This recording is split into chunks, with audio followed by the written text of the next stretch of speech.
ઝઘડિયા તાલુકામાં જિલ્લા ખાણ ખનીજ વિભાગે બિનઅધિકૃત ખનીજ વહન કરતા 8 જેટલા વાહનોને ઝડપી લઈને ₹2.58 કરોડ જેટલો દંડ ફટકાર્યો હતો।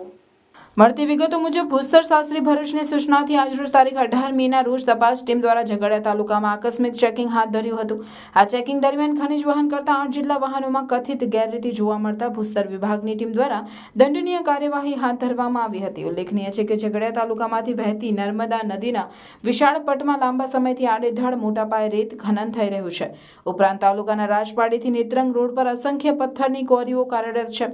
રાજપીપળા નેત્રંગ રોડ પરના વિસ્તારમાં असंख्य पत्थરની લીઝો આવેલી છે। આ વિસ્તાર જંગલ અને પહાડી વિસ્તાર હોય લાંબા સમયથી લીઝ સંચાલકો દ્વારા મોટા પાયે પથ્થરોનું ખોદકામ થાય છે। ત્યારે આજરોજ જિલ્લા ભૂસ્તર વિભાગે આકસ્મિક ચેકિંગ હાથ ધરીને રોડ પર દોડતા ખનીજ વાહનો પૈકી કુલ 8 ટ્રકો સાદી રેતી, બ્લેક ટ્રેપ તથા કાર્બોશેલ કોલસાનું કથિત બિનઅધિકૃત રીતે વહન કરતા ઝડપી લઈને કુલ ₹2.58 કરોડ જેટલી માતબર રકમનો દંડ ફટકાર્યો હતો।